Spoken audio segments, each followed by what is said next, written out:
up, guys? This is my 2018 Hyundai Elantra GT. As you can tell by the title of today's video, it is going to be about the intercooler that I installed on here. This is my first YouTube video. With the whole thing going on in the world right now, a lot of us are stuck at home, so I figured make a video, see what happens. So yeah, let's get into it. So first, I figured I'd start off by showing you actually how to take the front bumper off.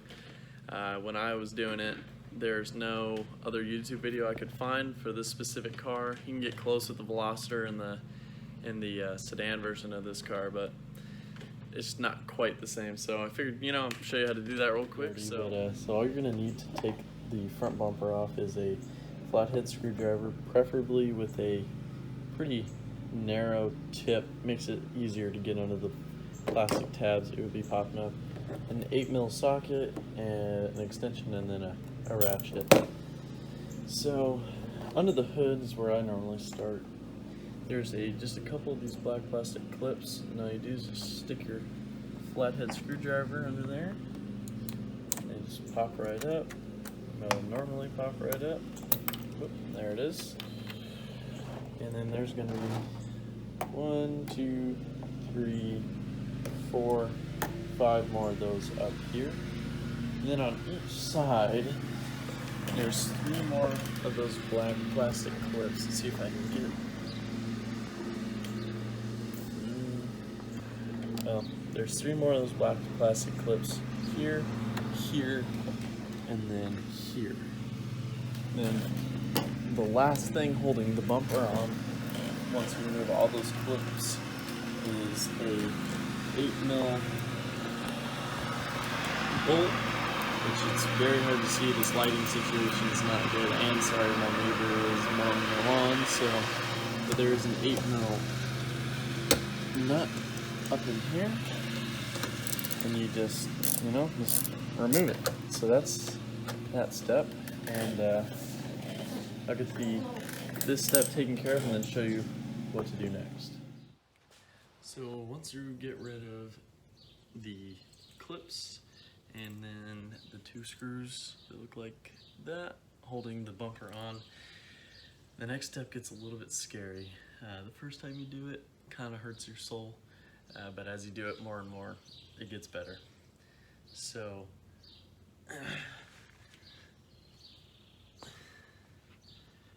trust me, it's gonna hurt your feels. Sorry about the lighting. Come on, camera, come on.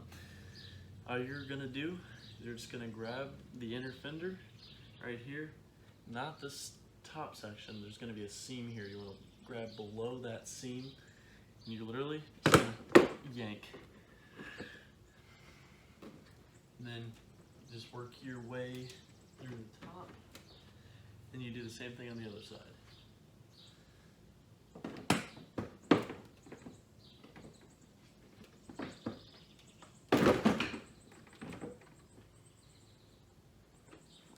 So now that I have the other side fully disconnected, I like to just prop it up with my foot and then fully disconnect this side, and it pops right off. Okay. Now that the bumper's off, there's just 2 more things you got to do. Your 2 fog light clips, just press down on this tab here, just pull. Like that, and then the same thing on the other side.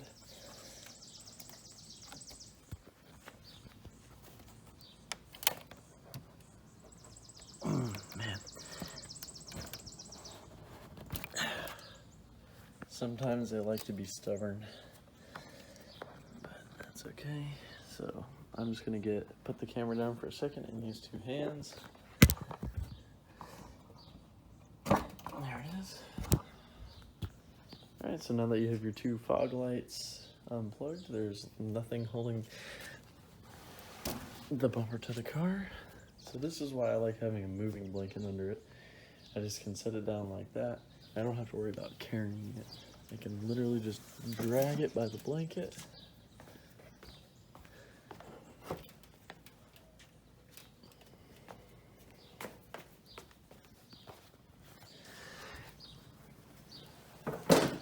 Oops, you didn't see that.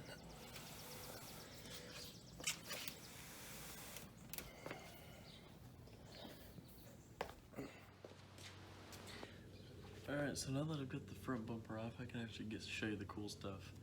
So, as you can see, Mishimoto intercooler. It's been great. I've had it, I think, installed for 5,000 miles so far. What made it special is that, you know, I can't find anybody else on the internet that's done the same thing with the same car.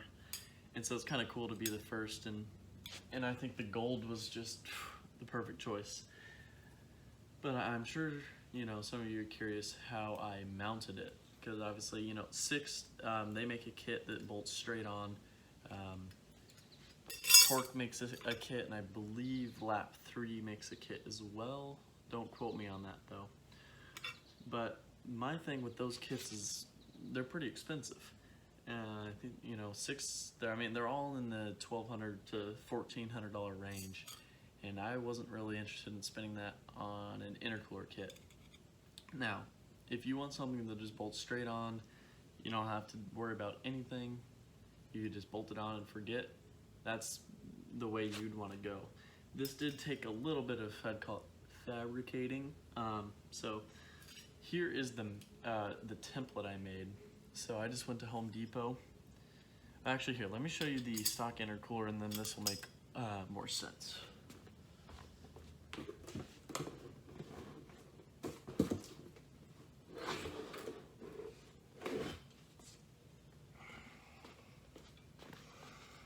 So here's the stock intercooler, and you can see that right here and right here, this is where it mounts up to the car. So what I did is I took this piece, and you can see that the two bolt holes would line up. So that this goes on the car like, you know, like that. And then this piece, so the Mishimoto intercooler has bolts on the underside of it. That's how it mounts. Let's see if I can show you. So you can see there's the hardware to mount the actual Mishimoto to the car.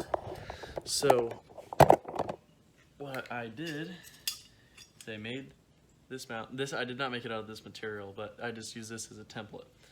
And then I simply cut a piece like that, and then the Mishimoto intercooler bolts in there, and I did that same thing on the opposite side, and I think I made it out of 1/4 inch thick. I don't know, I just went to Home Depot and found something that was strong enough to support the intercooler, because it's got a decent amount of weight to it. But that's not the only thing that took a little bit of customizing to get this to work. So the other thing I also had to do was figure out how I was actually going to get, you know, the intercooler connected to the car. So that took a little bit of trial and error. It actually worked out great. This is Tork Motorsports hot side pipe.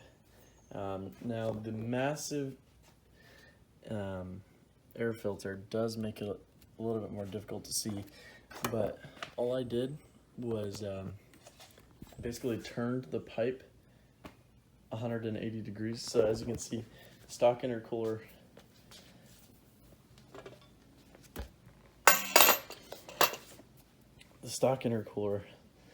comes down and like kind of bends around and does kind of like a weird S to connect. And what I did, and I do have clearance behind the bumper, is I just went on Amazon. You can see I've been rubbing just a little bit there.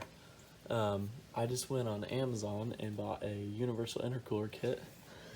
Got one of these U's, or whatever you want to call these, 180 degree bend, and it bolted straight up into the Tork hot side pipe. So the hot side was super simple. I did have to do a tiny bit of trimming to get this to fit inside the bumper. All you have to trim is there's a little where's my finger? There's this little tab here that literally does nothing. It's not structural, it's just there. I'm sure it's part of the molding process. So all I had to do was cut that off, and bam, it fits right on. And then the cold side was a little bit more difficult. So for the cold side, I actually have I have Sxth Elements cold side pipe, which is this wrinkled black section here. But what made this difficult was Sxth uses 2 1/4 inch diameter piping, and the Mishimoto intercooler uses 2 1/2. So what I did was I had a local shop swedge out Sxth pipe to 2 1/2, and then I just had them bead roll it for me and just connected it up to my Amazon my Amazon intercooler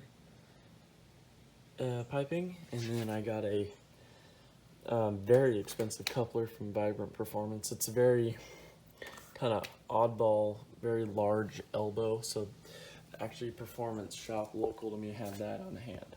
So that's how it all connects up. Now, as you can see, Mishimoto looks much better than the stock one. Stock one's pretty ugly, and the gold, obviously you can get it silver, black, and gold, and the gold just works really well, especially with the rims I have, the gold hardware. So that was the best $20 ever spent right there. As far as performance with the Mishimoto versus, Sxth Elements kit, Tork Motorsports kit, I couldn't tell you. I am tuned by Sxth Element, and the tuner, had no issues with that front mount. Everything looked good, all the temps looked good. When I'm cruising on the highway, so you can get a little bit better lighting there. Yeah, when I'm cruising on the highway, it's about 9 degrees above ambient, which is, you can't get any better than that. So the Sxth Element kit, the Tork Motorsport kits may perform better. I'm not sure this may perform better, who knows, but it works, it looks cool, and it was actually kind of a fun project. The Sxth Element one looks a lot more when I say Sxth Element in this video, I'm really gonna refer to just all the bolt-on kits. But so the bolt-on intercooler kits for this car, they look like stock intercoolers for the most part. You can't tell that they're there, and if you want the OEM look, that's great. So it really just comes down to your preference and how brave you are, and if you're okay with cutting up some things and just kind of experimenting. I love it. Everybody that I know loves it. The gold was the move. And yeah, if you guys have any other questions about the car, I've done some other things to it, and unfortunately didn't film the install process, but if you want any other information on parts, what works, what doesn't, wheel specs, things like that, just leave a comment and I'll reply to you guys. So yeah, that wraps it up for the intercooler video. I'm sure it's not the greatest video, but it's filmed on my phone, first YouTube video, but what the hell, we'll see what happens.